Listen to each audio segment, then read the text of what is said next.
Do you have permission to videotape you and record you? You have permission. Yes. And your name is? Theo. And your name is? Mo. And you both are from? Crown Heights, Bed-Stuy, Brooklyn, New York. I would like to know what your view on Black Lives Matter is.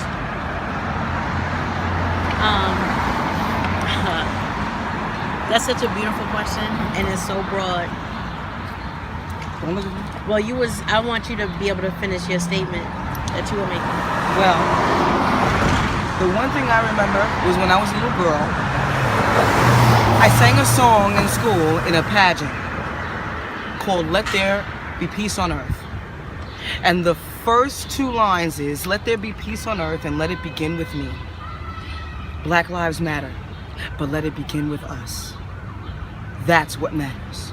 We need to get a better understanding, Find a way. of there are so many different genres of black.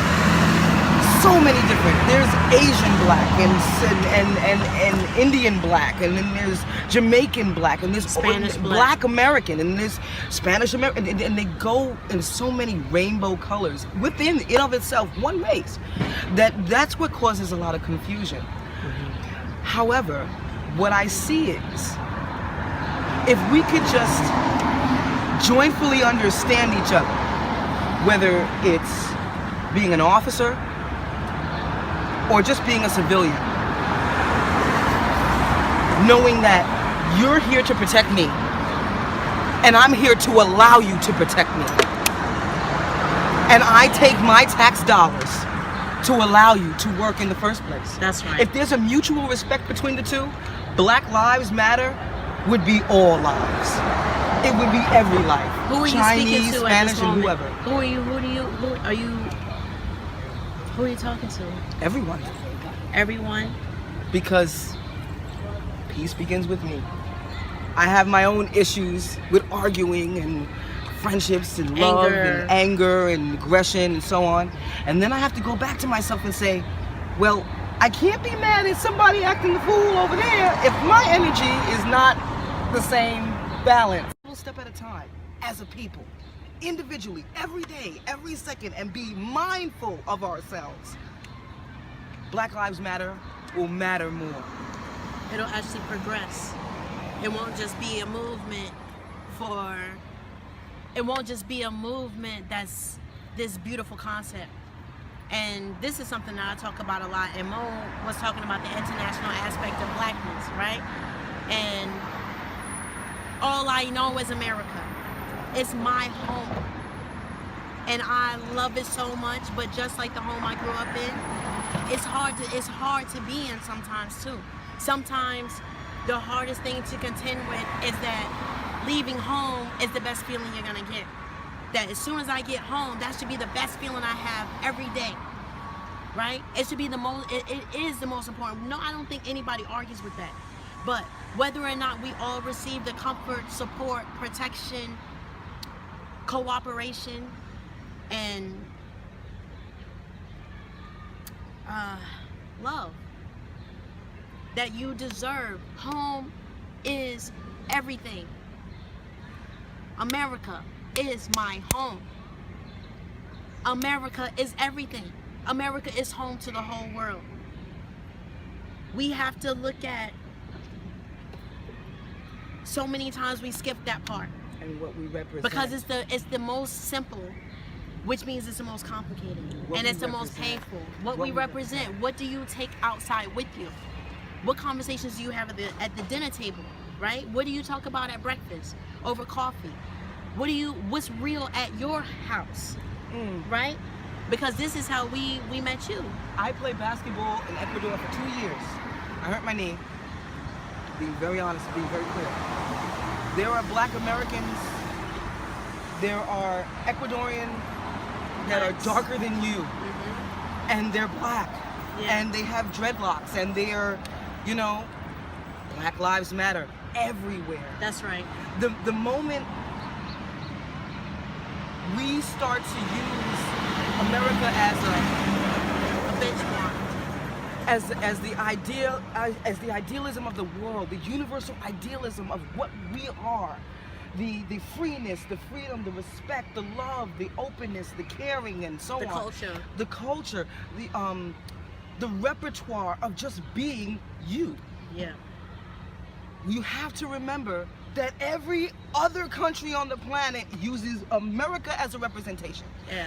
And when I went to Ecuador, that's what they're watching. When they watch television, they're watching us. People learn how They're to watching speak Jerry English. Springer. They're watching Ross and Rachel and Friends and Seinfeld, and we are their example.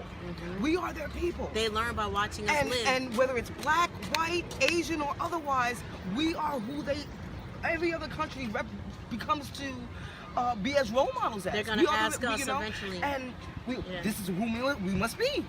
They're happy. They're collective. Can I add to that? Yeah. Ross, Rachel, Seinfeld, Jerry, Martin. I mean, hold on. there's so much. New Martin York, in another country. New York, New York, New York, New York, New York, New York. I'm not a born and raised New Yorker, but man, I love New York.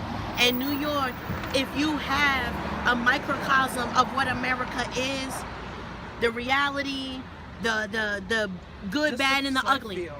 The good, the bad, and the ugly. You always look to New York. It's in all the movies. Like everybody, there's only one New York, So right? you And genuinely- the conundrum of that is that, wow, I can go on so many levels with this because it's funny to hear the way that Don't take Donald. my tape. We're not gonna break your camera, but it is funny how, to me, personally, and I'm not born and raised in New York. I'm from the South, and being a transplant to New York has a very specific, for me personally, a very specific characteristic to this time and place that I'm in, and what's going on in the world. The elections, Donald Trump, a New Yorker who knows what life is like with other cultures, who lives side by side in real life, in real time, with or without money. He's had money and he's lost his money. He's made it back. He's been up and he's been down. Was so excited to see, like, in the beginning of the election, and I'm not going to go off on a tangent with it because that's not the question you asked me, but it's interesting that all these things are happening at the same time.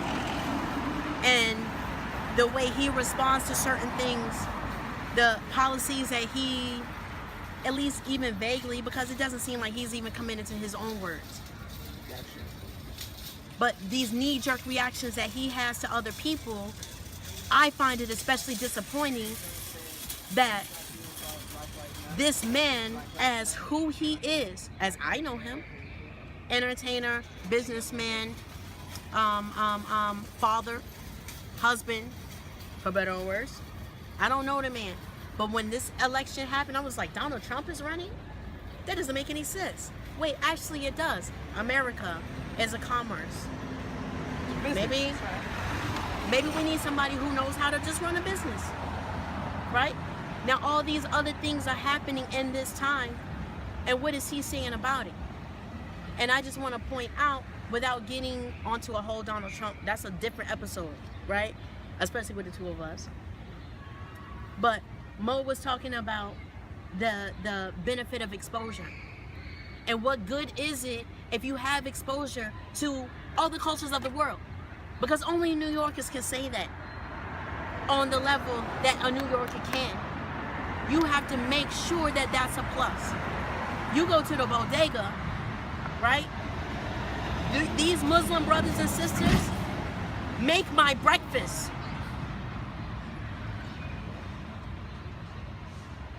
That has to mean something.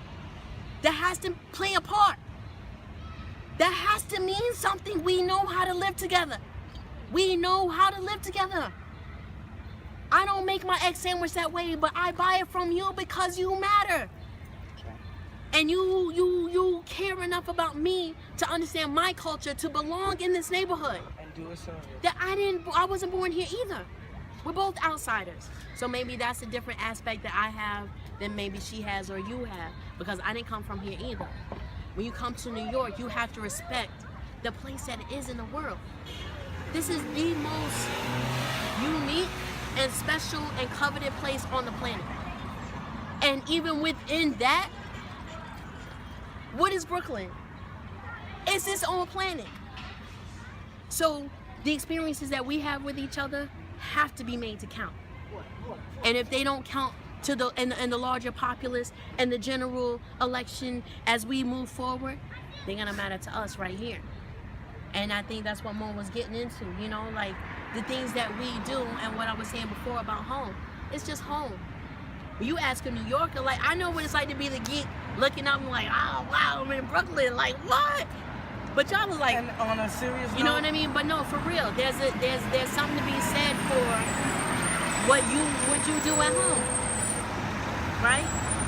And what does that mean to you? also, Where does that fit into the movement that as you're experiencing it? We have to be willing to share our experiences and understand it's not all gonna affect each of us the same. And I'll take the moment to say, on the anniversary of Michael Brown's death, to these young black men that's like, I'm a filmmaker. Like, well, I'm not out here with my camera. Like, this is such a blessing to me that y'all are doing this, you know? And I can actually say to you that your life matters to me.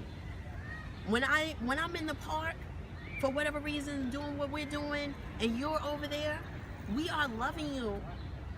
We are worried about you. You know what I mean? Like, we are not politicians or millionaires or, I mean, she's a rapper. You know what I mean? Y'all can do a little freestyle video if you want, you know? that's not have nothing to do. No, I'm just saying, like, it all matters, you know? And I want to thank you for that. Just for taking the time and stopping us to ask that. And in reality, a lot of these officers really need to get psych evaluations a little bit more regularly. That's true. That's another problem. And then, That's just a serious issue. I just need to address that really clear. because that's what And I if believe. that's the only thing you put in there, is that really no, seriously.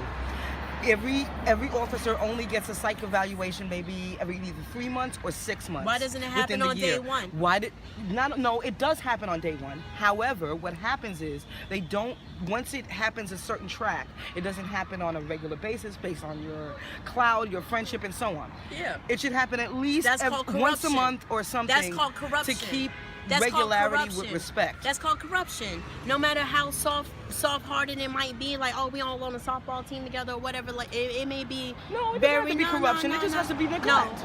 No. Okay. It doesn't have to be necessarily corruption, because that doesn't necessarily mean a person is intentionally trying to maneuver that. But there can be no gray area, and it is up to, when you have a fraternal order, when you have,